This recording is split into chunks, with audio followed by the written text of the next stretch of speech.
1, 2, 3. Welcome to the show. Get familiar. Get familiar. Get familiar. Welcome to Win Big with Clinton Sparks. It's time to get familiar. Let's go, drama.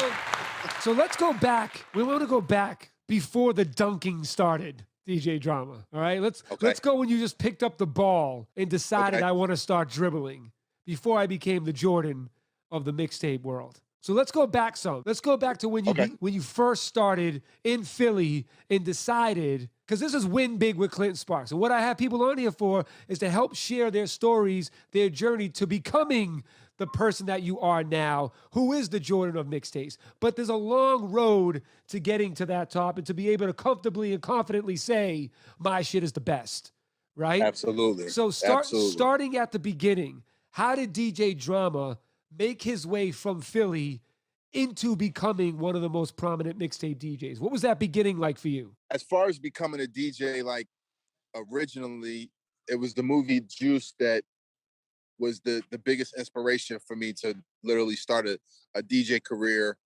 I went to go see Juice when I was in high school. Omar Epps' character, GQ. I feel like he inspired a generation, that's of a certain age, to really become a real DJ. And that was the first time I had really, I don't want to say saw, but really paid attention to like a DJ on a big screen or what have you. And at the time I was into skateboarding and I was actually really trash. So I kind of needed a new hobby. So so DJing was an outlet for me. I knew that I wasn't really cut out to be a rapper. I didn't really feel like I could make my shit rhyme. So, I convinced my mom to buy me a turntable and a mixer. She got me one turntable, one mixer. And so, that started my DJ career. I was in 9th grade at the time. From there, the summer, my sophomore year. Being from Philly, Jazzy Jeff and Cash Money and those guys had to have been an influence on you.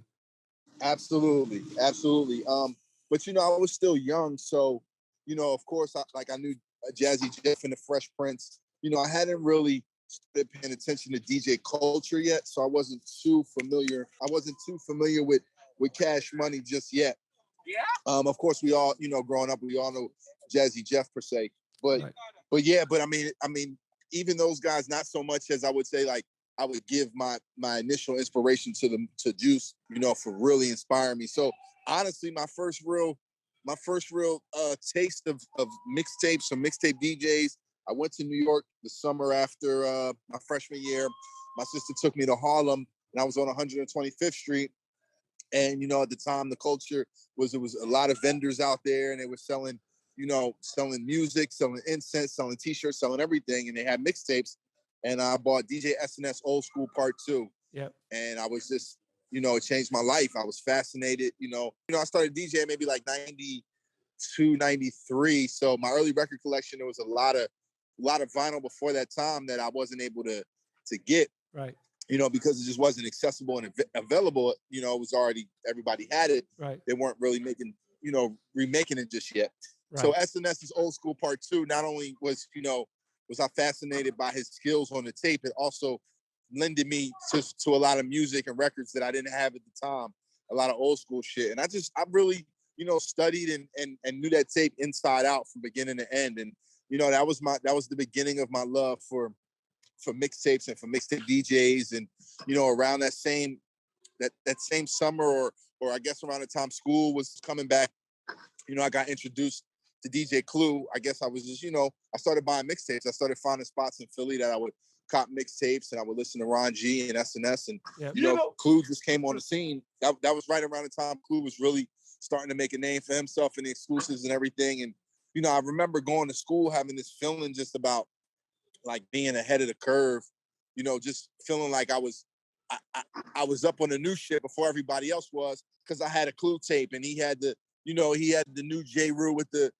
Pete Rock remix with the Mary J. Blige, just, with the Biggie verse on it. And I was just, I felt like I was ahead of the curve. So as I was DJing, I was also, this culture of mixtapes was just, I was getting fascinated. And at the same time, I was studying Cash Money and I was studying Jazzy Jeff, and, I would watch DMC, guys going at it, rest in peace Rock Raider, and, the Executioners or the X-Men at the time and the Yep. Scratch Pickles. And, so I was just I was studying Kid Capri. I was, watching Def Comedy Jam. Like anytime any part of DJ culture was alive and well or around me, I could get my hands on it. Right. I wanted a piece of it. Right. And that's a powerful thing right there. Is if there's something that you're interested in doing, it's great to know and understand those that have done it before you or that are doing it well and or that are not doing it well. So you can learn from what they're doing not well.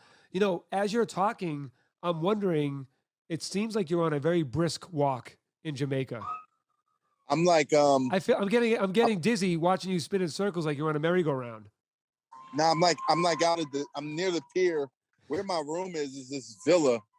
It's over across the water. My lady friend is over there doing karaoke. So I had to find some peace and quiet.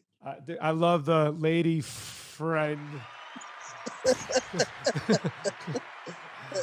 You're in Jamaica. Yeah, man. First of all, thank you for taking the time out while being in Jamaica on vacation. I know you took a last minute trip, right? I did. Was that just like, yo, I'm out of here, man. Let's just go take a trip? Pretty much. I mean, I have been overdue for one, and I've been checking it out and making it make sense. I want to continue the drama story. So you started in Philly. You were fascinated by the DJ culture. You were introduced by mixtapes.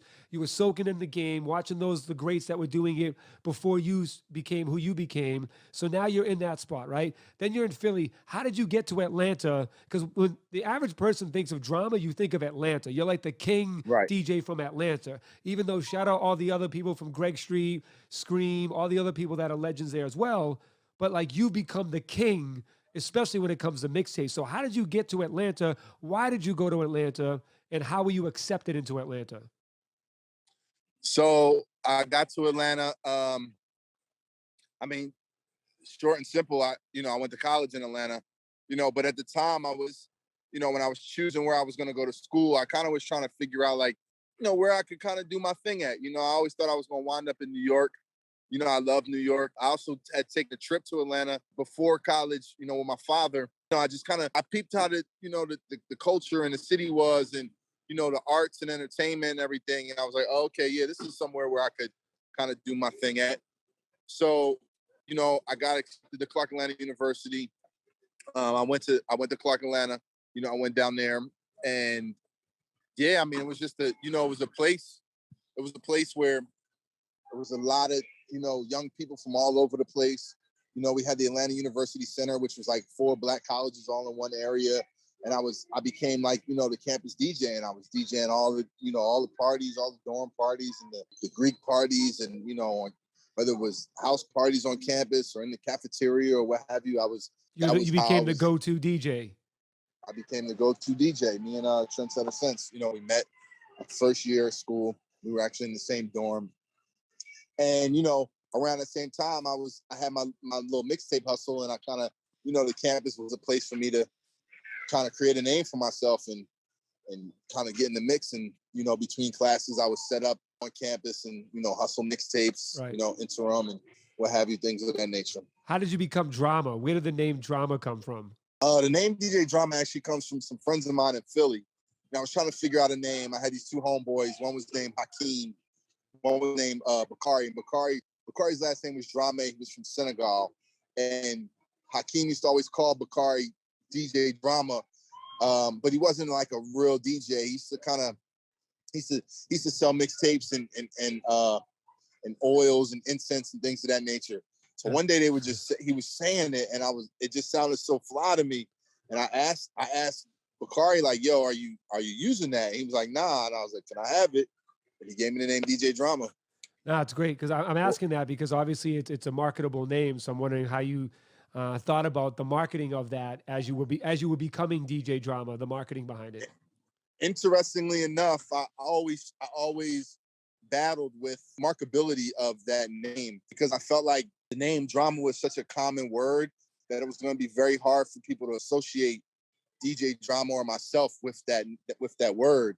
And at the time there was when I was coming up in Atlanta, it was during an era when K Slade, the Drama King, was on fire. Right. There was another DJ, was a great friend of mine in Atlanta who was doing his thing named DJ Trauma. Yeah. So there was a lot of confusion, and I was kind of nervous, about if the name was going to work for me. And I used to even play around with changing it. You know, I was thinking like maybe I should go to DJ Dramatic. Maybe I should use my real name. And a good friend of mine, DJ Mars, who's actually a friend of Trauma's as well. You know, I told him I was thinking about changing my name, and he gave me a jewel. And he was like, man, don't change your name for nobody. You know, and I remember him telling me that, and I was like, you know what, you're right. And hence I stayed with DJ Drama, and you know, it served me well in a lot of ways, you know, for even for better or for worse. And you know, I remember using that same logic early on in Uzi's career. You know, Wiz had another artist named Uzi who we actually were on tour with at the time. And I just remember thinking like, man, like, you know, and with all due respect to him, I was like, yo, don't change your name for nothing. You know what I'm saying? Like, we're going up. Right. So now you're in colleges, start making a name for yourself in Atlanta. People start to know who DJ Drama is. You got past the concerns of your name being confused. So how did you start linking up with like Young Jeezy and T.I. and Lil Wayne? Like, how did you connect with them and become like a certified mixtape DJ in the street that they felt you were qualified enough to carry their project and be the name on the billing with them to highlight their project? Who was the first big artist you did a project with? The first big artist, I mean, I feel like Lil Jon was probably the biggest artist that I did a project with at the time, hence why he's the voice of Gangsta Grills. Yeah. You know, so when I graduated college, I pretty much never really got a job. I was focusing on my DJ career, my craft. You know, I used to just kind of hustle mixtapes on my own. I would set up on various like college campuses, and, you know, people would be like, who's DJ Drama? I'd be like, I don't know. I just work for the guy. You know, I'm just here. And, you know, and after I got out of school, I started Gangsta Grills as a brand. Basically, it was my Southern mixtape series. I had mixtape series. I had a R&B series. I had a reggae series. I had a up north hip hop series. You know, I had to cover all bases. So Gangsta Grills was the Southern brand. You know, it started to catch some life. I got this phone call like very early on, even before I started Gangsta Grills. You know, the person on the other end of the line was like, hey, my name is Jason Jeter. I have this brand new artist just signed to the Face Arista. We have this record with Beanie Siegel. You know, the artist's name is TIP, it's Tip. And we want to come drop a freestyle for you. Mind you, this is the first time I ever got a call like this, you know, and I was just like, yeah, all right, no doubt. Like, come through. So T.I. comes to the crib. I used to have this little shack in the Fourth Ward in Atlanta. You know, he spit a freestyle for the tape. And, you know, at the end of it, he said, I'm the king of the South. And I remember thinking he was crazy. Like, mind you, it's my first time meeting him. It's the year 2000, and he's never had a hit ever in his life before. You know, this kid comes and says he's the king of the South. So that was initially how me and Tip met. Around the same time, a neighbor of mine, Coach K, lived around the corner. You know, he had this group named Jadis. One of the members he was managing, one of the members actually Bobby Creekwater signed to Shady Aftermath, I think, for a minute. Yep. But he was telling me, yo, I got this new artist I'm working with. His name is Young Jeezy. You know, he wants you to make like show CDs for him for when he does his shows in Macon. So he introduced me to Jeezy. Jeezy used to come to the house, and I would make him like show CDs for like $100. I would just mix like 2 records together. And, you know, around this time, he told me like, yo, I got a vision. Like, you know, the first time I ever got paid for a mixtape was Coach K and Jeezy. They gave me $1,000 to do The Streets Is Watching. So yeah, Lil Jon at the time when he became the voice of Gangsta Grills, you know, Gangsta Grills pretty much like when I got John to host, I was paying attention to the mixtape game that was going on the East Coast and up north, just as far as like hosting goes, and, you know, just the style and format of it. And I was applying it to, you know, Southern hip hop and what I was doing on Gangsta Grills. So Lil Jon was the first host of Gangsta Grills, hence how the Gangsta Grizzlies, you know, it was Jon's voice. I just ran it back.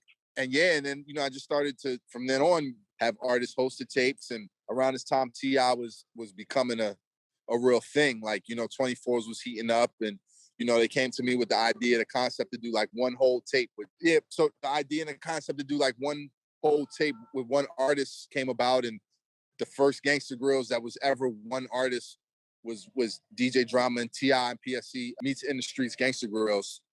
And that shit took off like hotcakes in Atlanta. Yeah. And then, you know, the Jeezy tape happened, and, you know, the shit just started heating up. I was on the road with T.I. during that time. This was around like Urban Legend album, and he happened to be on the phone while we was on tour. He was on the phone with Wayne, and I was in my bunk, and I was like, yo, let me holler at him. Wayne was like just coming off the Squad Up series mixtapes and everything. And I was like, yo, we got to do one. And he was like, yeah, I'm with it. So, I came up with the idea for dedication. Me and Wayne met in Atlanta, and the rest is history. That's huge. So funny story. Back in the Mix Unit days, when I opened the Mix Unit website, you were coming up as a DJ, and you had sent us your mixtape for consideration to put on the site. And at the time, as you know, Mix Unit was like for a rapper getting 5 mics in the source. If you were on the homepage of Mix Unit, you're the shit. It was a big deal. It was a big deal. Right. And I remember when you sent your demo in, and we got it, because people are always trying to send their mixtapes in to get on there because of that reason. So you sent yours in, and I remember we played it in the office, and I remember everybody saying like, what is this shit? It was like all down south shit, right? And they were like, this is whack. No one's going to want this, because at that time, it was really kind of like Northeast DJs were running it, right?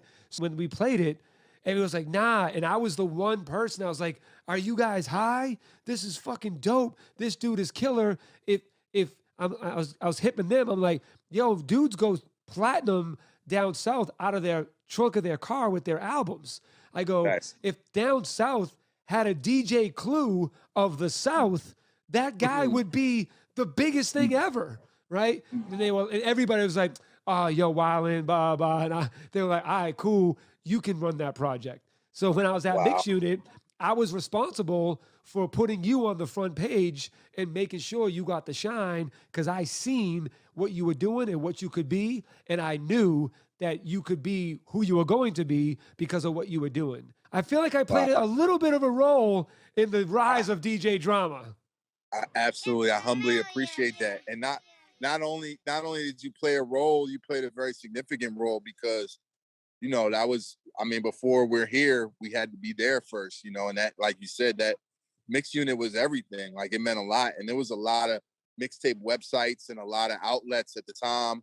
MTV had their Mixtape Monday. Like, there was a lot of outlets that catered to the mixtapes and the mixtape DJ, but nothing was as big as that front page, that top slotted Mix Unit at the time. So, that's big of you to say. And, it's crazy for you to say that and to have that vision. I remember those early years when I would send out boxes of CDs, and like literally it was a demo in a sense before it was what it was, because people had to accept it. And I would literally send free boxes of mixtapes all over the country to stores that would tell me like, nobody's checking for South mixtapes. And I would just be like, look, just take a box. Let me know what you think. And I knew the stigma that the South had at the time. And, even with Gangsta Grills, I was trying to really showcase above and beyond the talent and the lyricism and the accuracy of the South was what Atlanta meant for me, especially a kid coming from Philly who was born on, Tribe Called Quest and Wu-Tang and, Outkast and Ghetto Boys at the same time, but,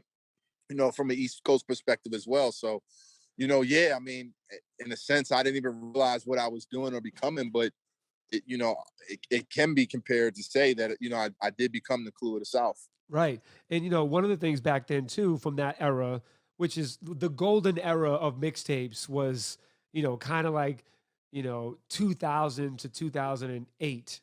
Like that kind of era was like, that was our generation. You know what I'm saying? That's our generation for sure. Yeah. Like that was like the Who Kid, the Drama, the Big Mike, the Clinton Sparks, the K-Slay. Clue kind of is before us in Green Lantern. Green. But like Clue was like before us and with us, sort of. Yeah, for sure. You know what I'm saying? And then he kind of tapered off a little bit as we all grew. Right. But you're famous for your mixtapes. You're famous for Gangsta Grills, and helping to push the mixtape culture and hip hop forward, especially being a beacon for down south artists, right? Being a megaphone to introduce down south artists, because you were certified. So if you did something with somebody now, it helped make them certified, right? Right. But there was two things. One, there was a dangerous time back then too, because like motherfuckers were really from the streets. So like if there was beef and mixtapes, it trickled over in real life. You know what I mean? Sure. So did you ever get collateralized by doing a project with somebody that maybe had beef with somebody else, or played a record, and I'll tell you why I'm asking once you answer that question.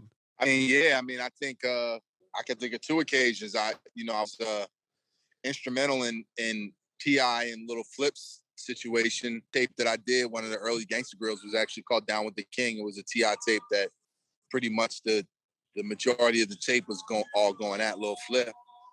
And, you know, I remember an altercation between the two of them and me being in Houston and me being caught in the mix. Me and Flip didn't really have a relationship.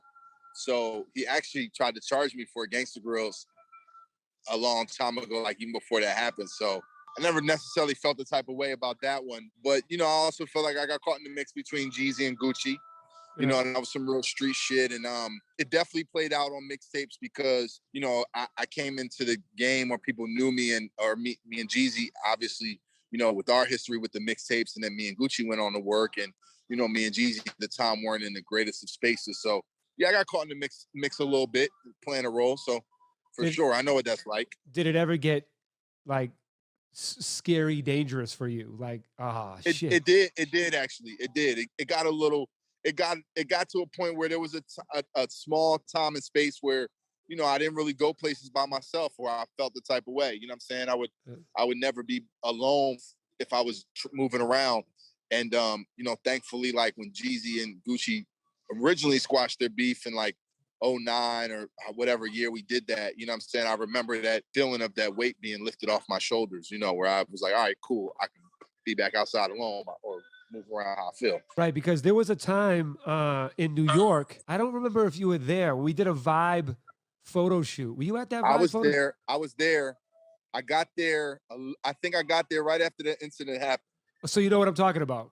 I do know what you're talking about, but go ahead. So there was an incident where we were all doing, they were taking like kind of the older school DJs like SNS, like you mentioned. I forget who else was in there. The SN, who was in it? Michael Watts was in the old.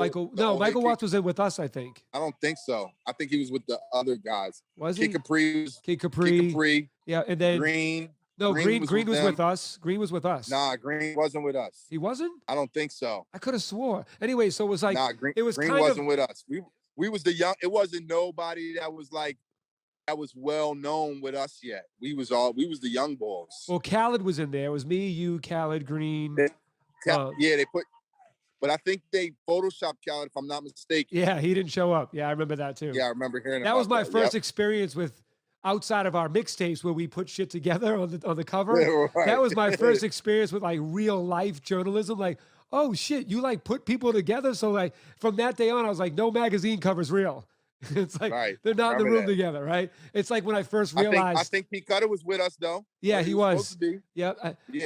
I think was he the one that would cause the problem? It was because of P. Cutter. If I'm not mistaken, it was because of Street Wars. Yeah. So what happened was we were all in, for the people listening, Drama, me, Green Lantern, all the people we just mentioned, short of Khaled. Mm-hmm. We were all in New York doing a photo shoot together for the cover of Vibe magazine, and it was just kind of focused. I forget what the title was, but it was basically like the hottest mixtape kind of. Yeah, DJs. Puff was on the cover. I remember. Oh, Puff was on the cover. We were on the fold out. When you fold out the cover, it was all of us, right? Yep. So that was a scary moment because we're literally all in there doing a photo shoot, having a good time, and me being the life of the party and laughing and joking around as I always do. And Drama has familiarity with that.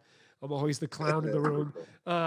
But like, so everyone, all of a sudden, like you just hear like, there's a ruckus. Like somebody runs around me, grabs my shirt, and they're like using me like a shield to protect themselves. I'm like, what the fuck's happening? Like a couple dudes come running in with, you know, things in their hands. And I'm like, yo, what the fuck is happening? And that was the first kind of scary moment when it relates to violence to mixtapes for me, where it was no joke. Like there was some artists that were like, if you play that motherfucker, like we have a problem, you know, or if you play something that's dissing me on your mixtape and you think it's cool, I'm going to show you how it's not cool.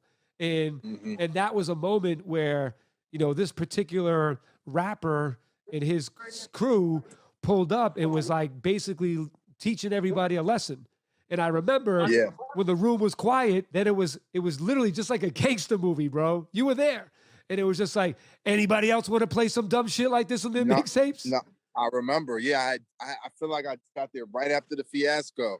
That, and they was known for doing that a couple times. I don't think that was the only instance where they did that. So it got real though. No, and my experience, I remember, you're taking me back to the first times I came to the Mixtape Awards in New York. First time I got nominated, I came to the show. It was at this club, and I just remember the vibe and the energy, and you just realize, how much of a street culture mixtapes really were, especially being in New York City. And in the year that I actually won Best Mixtape DJ, I remember, rest in peace to Justo. It was the last year of the award show. They like literally canceled the show halfway in.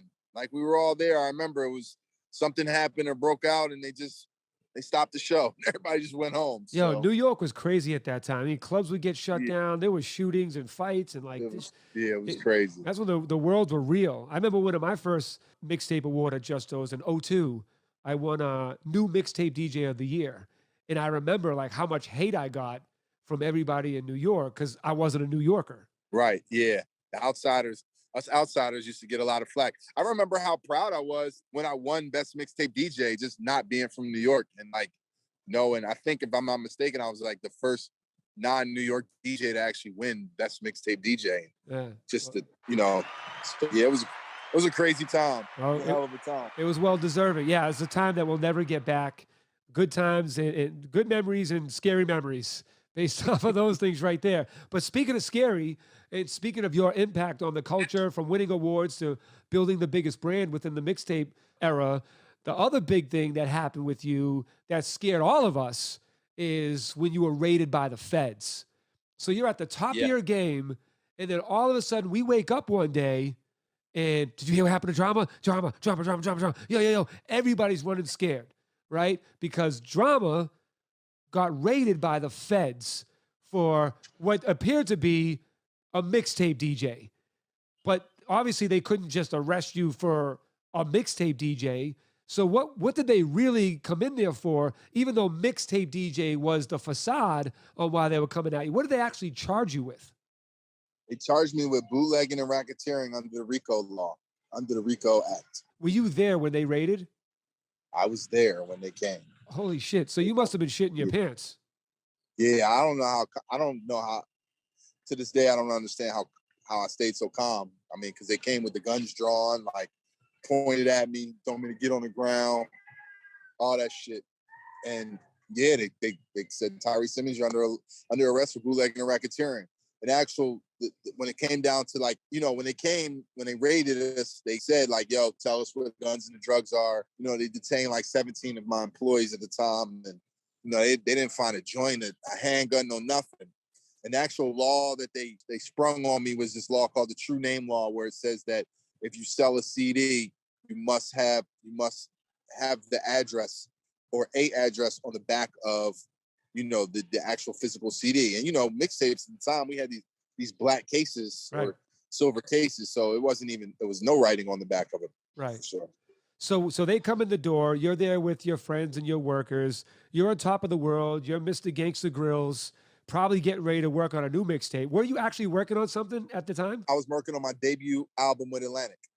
And did that end up still coming out, or did that? It did. It came out that December. The raid happened in January. The album came out later in December. So now, like, walk me through real quick, like because I know you're a good dude. So you must have been like, holy shit, I'm in deep shit right now. Like, what was going through your mind? I was shook at the time. I mean, I was in shock. I was in non-belief, that this was happening, or, just that it was this big stir had been caused around me, or, the mixtape world and the ripple effect that it had through the whole game. And, I had mixed emotions because on the one hand, I had a lot of people on my line or in my corner telling me, all press is good press. So it was in one instance making me more famous and, creating this whole story or persona around the situations. But then there was another part of me that, felt a type of guilt or I felt guilt just about having this happen to a culture, to a game that, I grew up loving and studying and, being fascinated by. And here I'm at the top of my game or at the top of the game. And then I'm going to fuck it all up. Like just DJ Drama's luck, So I dealt with a lot of that guilt off top. And okay, so you felt responsibility for basically absolutely messing up the entire mixtape game. For sure, I did. I definitely felt a lot of responsibility and like I said, a lot of guilt, and like and taking a lot of that blame on because you had heard stories about people like being raided before, or, It was usually cease and desist. stores. It was usually stores that got raided. It would be stores, or it would be different. It wasn't anybody that was as had a public face as I did. It was the mixtape king at the time. You know what I'm saying? You never heard that, so I think it changed the game in a lot of ways. I mean, I'm sure you could speak on that as well. So, Well, we it was felt a sense of protection because the artists and the labels were not only co-signing it, sometimes funding the projects and even Right. giving you permission to work with Right. the art, even calling you to do the project. So it was Absolutely. kind of like, why would you guys call the RIAA on us or the feds Right. when we're on your team helping promote your music? Right. That's how I felt. I mean, absolutely. I felt like, one on the front end, we would be protected. And then when it happened, it's like, yo, how could y'all come for me? Like, I have plaques that you guys give me. How are you coming and raiding me or, being in cahoots with this? Like that was crazy to me. And I just realized the breakdown of communication within the whole industry, that everyone doesn't understand what everyone else does. You know what I'm saying? Right. That was the only thing I could kind of make it make sense to me. Maybe the marketing department obviously doesn't talk to the legal department, and they don't understand the importance of what we're doing or how it's funding them. You know what I'm saying? It's not just making us multimillionaires and stealing money. That's not what the case was. So Right. so I dealt with some of that, and and just even for me, like when I would do my interviews or just kind of still feeling like, all right, I need to speak highly of mixtapes and mixtape culture. When I got the opportunity to actually keep doing mixtapes after that, I still wanted to be able to do that, to let people know, like, yo, this is still a well important and much needed culture. You know what I'm Right. saying? That we're not going to let go. Right. And it's funny because when that happened, every DJ was scared. Everybody was Yeah. shook. Everybody's like, I'm not a DJ. What? Huh? I never did a mixtape. So Right. it's like they got rid of everything. And thankfully, I'm not sure if you know this, there were two people that the feds were coming after. It was DJ Drama and it was Clinton Sparks and his company mixunit.com. So Crazy. because you were the number one DJ, we were the number one site. Right. So Yep, that was number they one. were like coming after us. And when you went down, my lawyer, who's one of the big dogs in the music business, called me immediately. It was like, take this off the site, take that off the site, take this off the site, don't do this, stop doing that right now. Da, da, da, da, da. And like, it was literally, we ran frantic and did everything that he said. And we just missed getting raided by the skin of our teeth because we did those last second things, because my lawyer hipped us to what just happened to you, and we were next. And thankfully, sort of in a way, you saved us because we had enough time to hunker up while you were getting pinched. I'm glad I could take the fall so you guys could hold on to your money, because they took mine. Yeah. So what happened? So they froze all your accounts. They took all your money. Oh yeah, they froze all my accounts. Wait. So did you They took instantly all- go broke overnight? Luckily, I had a lot of cash, but everything I had in the bank, they took. Holy. I went down a couple of notches. That's crazy. Yeah, I So went so what was your feeling to, like, obviously at that point you got major artists that could have come out and spoke on your behalf and be like, no, he's good, and lobbied for them to drop charges on you. Did any big artists that you work with do that? Tip and Jeezy supported me initially. They definitely came to my aid and were there for me. I can definitely say that. And a lot of artists in their own way. I was able to put an album out, so I appreciate the support in that sense. Right. Nobody really publicly came out and waved the flag for me, or said, what y'all are doing isn't right to this guy, whatever. But Right. at the time, I Did you wasn't feel a really certain way looking that for- nobody came out and did that for you? Nah, not really. I mean, for a small period of time, maybe a day, if that. And I was like, you know what? That's not their obligation for them to do that. You know what I'm saying? I Right. don't need to have anybody save me or rescue me. I can, Right. I can speak on my own behalf, and that's what I did. And I didn't take it personal either. That everybody didn't come out and come wave the DJ Drama flag. Did you feel a sense of like, I'm a rap, this is it for me, my business is over, we're closed for business forever now? Because realistically, that was your business. And any album coming from you was coming off the brand of the mixtape DJ Correct. Drama. So if the mixtape DJ Drama is over, why? Yeah. What else is there at that moment? Did that go through No. your mind at all? I mean, thankfully, I was such in a I work good when my back is against the wall. I never felt that type of fear. I ultimately realized like, yo, when it happened, after it happened, it literally kind of, they put me in martyr position, you know what I'm saying? And Right. I took the fall, and as much guilt as I had, I also knew that, people celebrated what I did. And, it was, Gangsta Grills was the shit at the time, Yeah. so I knew that it wasn't just like I was finished and I could, Right. go forward and put an album out. And I didn't want to stop making mixtapes. I never looked at it like I'm going to stop because of this happened. You know what I'm saying? We had to change some things around, and figure out, how to get from step A to step B or step A to step Z. But, at the end of the day, this is not the end of Gangsta Grill. So, Right. yeah. So I didn't, and I had some good people around me that would, I think, kind of, put batteries in my back in the right ways that, made me feel like, all right, we're going to keep pushing. It's going to be all right. So in the spirit of keep pushing, in the spirit of moving forward, you then went on to become a major executive that went on to go find some very significant artists in your career that signed to you. One of those first artists is, Little Uzi Vert, one of this generation's like most beloved, recognized, impacting artists of this younger generation.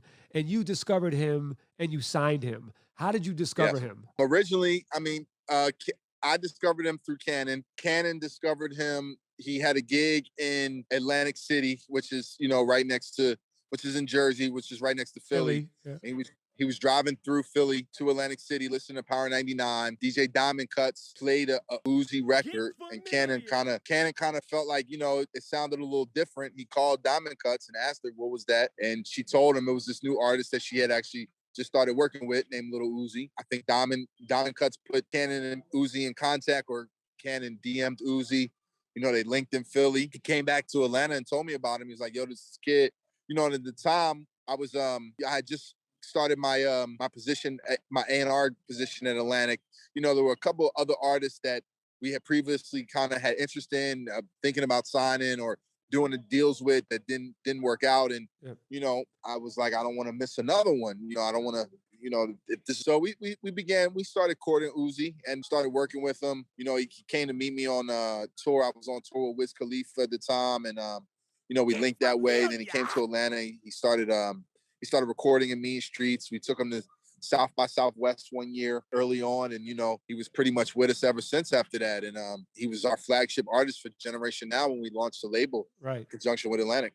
Uzi's a very original, unique artist, a trendsetter, if you will. Absolutely. Did you see that from the beginning? Did you understand it? Did you get his vibe? I definitely got it, understood it, from the very beginning.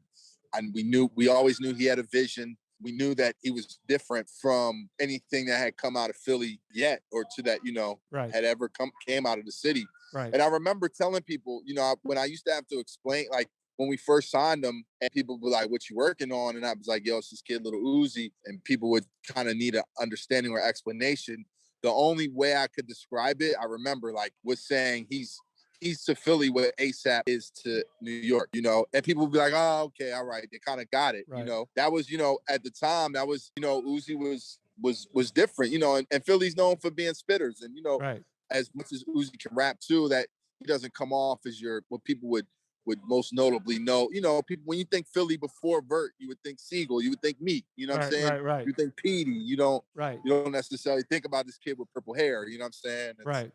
That's got melody. So, we came out the gate with something different. And, Uzi was early on a master at the internet. We dropped Love Is Rage on SoundCloud, and it just went crazy from there. So unfortunately, like most executives or managers or A&Rs or great leaders that find talent, unfortunately, most of the time, inevitably becomes some turmoil. And, you end up having, whether the artist feels a certain way or outgrew the person that they were working with. You and Little Uzi kind of went through, you butt heads for a little while, where it seemed like he wasn't happy working with you anymore. So how did you guys get to a point like that? And did you see that it was coming? Did you try to prevent it? Or why do you think that he had the problem that he had with you? I don't know. I think that we're two different people, and we might just we might walk down two different paths of life. I mean, early on we had a good working relationship, but honestly, the real chemistry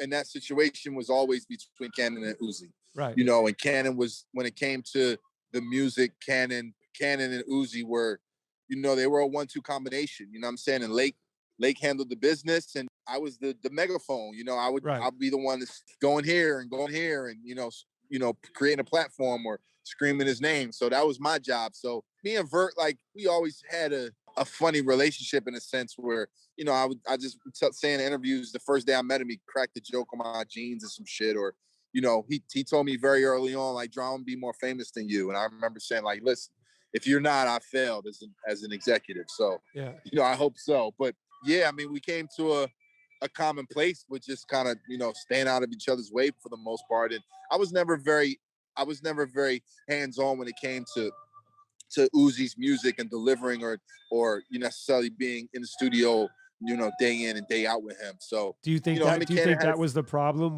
that he felt with you? Like, you're taking credit I don't think so. Well, I don't know. I don't necessarily feel like I took credit. I mean, I did my part. He did his part. We all did our part. I mean, without me, there's no Mean Street Studios. Right. Without Mean Street Studios, there's not a lot of, there's no meeting your favorite artists that come in Atlanta and work here, or, this place of just energy and, where things come together. So, I feel like I played my part. Whether he accepted that or not, I can't answer that question. So are you guys good now? We stay out of each other's way. To be honest, I never have, I don't have the problem. You know what I'm saying? I mean, outside of trying to, tarnish our name or tarnish our brand, I'm greatly happy for his success and have always been in his corner and wanted to see him do amazing things. Always knew he would be. But, outside of that, if he were to come back to Mean Streets tomorrow, he could gladly go in the studio and work as if it was 2017 and 2018 again. It's no problem. You know what I'm saying? So right. So you don't know the exact like pinpoint of like, this is what he thinks about me, or this is why he has a problem with me. Yeah, no, I don't really. I mean, I know that on our end, we take pride in doing good business. You know what I'm saying? We never took $1 from him that wasn't warranted, or. So you never cared to ask him? Like, what is it exactly that you had beef with? We've never really had those type of conversations. I mean, the only thing that we know or that has been an issue is what's been in the public, where he said that, there was music that we held up, which doesn't make any sense. I would never hold up any music. If it was time to go, it's time to go. So right. No, the reason I'm asking these questions is because sometimes things get lost in translation. It's just a communication breakdown that creates this animosity or funny vibe that if you just had a conversation about it, it could totally be resolved. No, I agree. I mean, we've had conversations. We've definitely had conversations. So, I don't really think there's an issue, Great. All right. So let's move on then. You got another superstar you signed, Jack Harlow. Yes. And I don't think a lot of people know that you signed him. So you got another win. So how did you discover Jack Harlow? A friend of mine named Randy actually initially told me about Jack. He came into the studio one day and told me, hey, it's this white boy in Louisville. You might want to check him out. He had 7,000 followers at the time. And, I started following him. He followed me right back. We have this engineer named KY, who's from Kentucky. He mixes all my records. He mixes 2 Chainz records. He's mixed for Drake, for Meek. He mixed Dreams and Nightmares, actually. He was also working with Jack, being from Kentucky. And he was telling my partner Lake about him. So, it kind of was just, the universe was working its way out. And, we were trying to branch out and sign some new artists after the success of Uzi. And, Jack came to Mean Streets and we hit it off. And then Drama gets another dunk. There he goes. Watch him go. DJ Drama continue to win. So I want to ask what the heavy talk that's going on right now. The big talk that me and you had a conversation a couple days ago about. The debate, the concern with some DJs out here. One DJ in particular instigated kind of a weird vibe about questioning whether DJ Drama is in fact the greatest mixtape DJ of all time. And I know that sparked a debate, and different people have different opinions, and a lot of people were definitely defending. And what I want to preface it as saying is, there's, like we talked about earlier, there's different eras. Right. And you don't have Wilt Chamberlain fighting about the merits of Michael Jordan. You know what I mean? And you don't have Kobe Bryant fighting over the merits of Michael Jordan. They did what they did at that time. Yep. You know what I mean? Yep. So, and then there's going to be different age groups in different regions that are going to decide who's their favorite, because that's who they have experience with. Before I get into the specific instigated post that was addressed to you, I want to ask you, from your generation, of all the DJs and the mixtape DJs and the generation that you're a part of, outside of you, who does DJ Drama consider the best mixtape DJs, creative, series, innovation, branding? Just take those things and put them together. Who are the top 5 mixtape DJs of your generation that you consider the top? I'd have to say, without myself in there, I'd have to say Green Lantern. Agreed. Who Kid. Yep. Clinton Sparks. Hello. Get familiar. I say Don Cannon. Don Cannon. And honestly, I would probably, because I felt like at the time he was the one that was giving me the most run for my money, I would have to probably say DJ Smalls. Salute to him and Southern Smoke Series.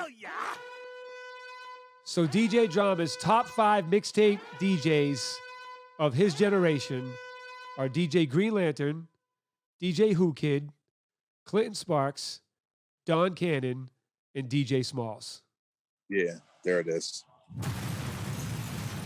From one of the greatest mixtape DJs of all time, that is his top 5. Get familiar. Now, there's DJs before us. There's DJs during us. I'm not sure of many mixtape DJs after us. There are some. I mean, shout to Scream, shout to Holiday. Was Scream Mustard, after us?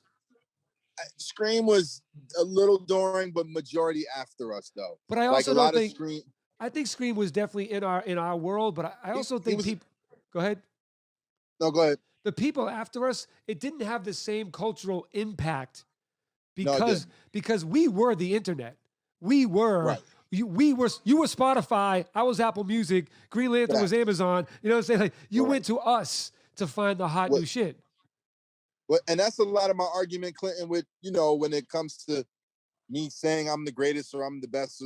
However, one of the reasons why I can say that at this point is because honestly, a lot of the conversation and the argument always comes from those who've come before me or come before us. There's no one after us that argues that. And that's really where the contention should come from. You know what I'm saying? Right. It shouldn't come from the niggas before us. It should come from the ones after us. Like, nah, I took it from here. But honestly, I don't know if anybody was even able to take it to the heights we took it because the game just wasn't the same.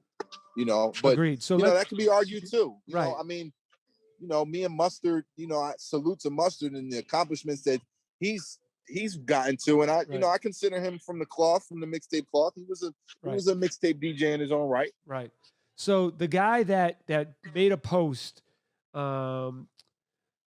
introducing the idea for debate about DJ Drama being the greatest mixtape DJ of all time was another great DJ by the name of DJ Kid Capri. So DJ Kid Capri, is one of the greatest DJs. Period. Like not a mixtape DJ. Just mixtape. Great, just DJ. Like we talked about, if there was a Mount Rushmore of the greatest hip hop DJs, Kid Capri's face would be on the Mount Rushmore. So 1,000%. So when I seen his post and heard him, it felt, and I'm not accusing, it felt a little jaded on his behalf. Someone that had a chip on his shoulder that maybe looked at it like, why is this dude getting all the shine? I'm the greatest. You should be looking at me. But here's one of my stances, and I think you share the same. We don't look at Kid Capri, even though he made mixtapes. Our generation, our age, we don't look at Kid Capri as a mixtape DJ. We just look at him, as the blueprint for all DJs that we all wanted to become in hip hop. Like he's the guy. Like, I don't look at Kid Capri for mix. When I think of Kid Capri respectably, I don't think about a mixtape. I mean, I know there is 52 beats. That was the era before mine. So I get it, but Kid Capri was on television when I was a mixtape, or when I was fascinated with Clue. You know what I'm saying? He had already kind of left the game alone. So, so I mean, we're not ignorant. We're not ignorant to the fact that Kid Capri did mixtapes. I remember seeing his names in the Juice era when they were cassettes. You know what I mean? And you would see those tapes. But I never looked at, I was like, yo, that new Kid Capri, maybe because we're not Right. from New York, or maybe because it was Right. two before us, right? But It like, was before us. It yeah, was before us. like I look at, you know, Kid Capri is one of the greatest DJs ever, period. Mhm. Right? Like we've all learned some style, whether it was directly or indirectly, from things that he's done. So for him to even, and if he does, I'm just saying, if he felt a certain kind of way that you're getting that credit, you're a DJ that took what he built and was able to build onto that and make your own lane and do something significantly impacting to help continue to move forward the culture of hip hop that he played a significant role before us by laying the path for us, for then someone like you to come and say, give me the ball, I'm going to take it from here and run with it. Couldn't have said it better myself. So it's like, you should be looking at it like, yo. And respectably, you know, I mean, I feel as though if anybody would even feel a type of way about my comments, I would feel like Clue would have more of a space too than anybody. You know what I'm saying? And, you know, again, the only thing I'd say about it unfairly, Kid Capri didn't do is when he posted that, he just posted a picture of me and said, DJ Drama says he's the greatest mixtape DJ of all time. And what are y'all thoughts? And that's not exactly what I said. You know, when I was on Drink Champs, Nori asked me about mixtapes or where I felt I was or what have you. And I said, you know, it can be argued about me being the greatest mixtape DJ of all time. In my opinion, I'm that guy. But, you know, people will argue that, specifically New York City. And I understand that and I respect that. I don't feel as though there can be an argument when it comes to Gangsta Grills as the most important or greatest brand in mixtape history. So yeah, I mean, you know, so even with that sentiment did it bother you when he posted that? Like, how did you feel when you seen that? Did you take it offensively or did you take it like, oh, it's a debate? I knew kind of like where it came from in a sense of I knew, you know, it wasn't all from a place of how he might have like, you know, he didn't post my video. You know, he kind of was like it was passive aggressive. It was passive aggressive. So you feel he felt the kind of way? Of course, because that's not the first time he's felt the type of way. He had a similar stance when Chance the Rapper was at the Grammys and said, you know, when Chance the Rapper won his Grammy and said, shout to DJ Drama, he was the first to do this mixtape shit. Right. Kid Capri went on Instagram and said, Chance the Rapper, DJ Drama is not the first to do this mixtape shit. I'm the Michael Jordan of mixtapes. Should get your facts straight. And that really hurt my feelings, I ain't gonna lie, because, you know, here's Chance coming to give me flowers, and there's this guy that I grew up on, you know, loving was basically the blueprint for what I did, and he was trying to snatch my flowers away. You know what I'm saying? Right. So the other one the other day, by that point, I was just used to Kid Capri being Kid Capri, so I wasn't tripping. Have you tried to reach out with him? Has he tried to reach out to you? Is there a conversation that can be had, or is it past that? Of course. I mean, you know, like, I love Kid Capri. Like, I love him to death. You know what I'm saying? I have all the respect in the world for him. So I sent him a Instagram post or something, and, you know, we talked, you know, slightly a little bit in DMs or what have you, but we'll talk at some point. I mean, I'm not. Wait, so you've talked to him since that post, or you're saying prior to that post? We've talked since that post. Yeah. Like, you know, just nothing. We haven't talked about that. Right. We haven't talked on the phone, but, you know, we've been in communication, but, you know, I'm not. So you guys just avoided the elephant in the room? Well, I didn't want to talk about it. I didn't want to talk about it right now. We'll talk about it when we talk about it. I'm not in no rush to do that. Right. You don't have no time for drama, DJ Drama. Not at all. And speaking of drama, I'm going to let you go so you can go enjoy whatever you're enjoying with your lady friend in Jamaica. All right, my brother. Be safe. I love Quinn. Later.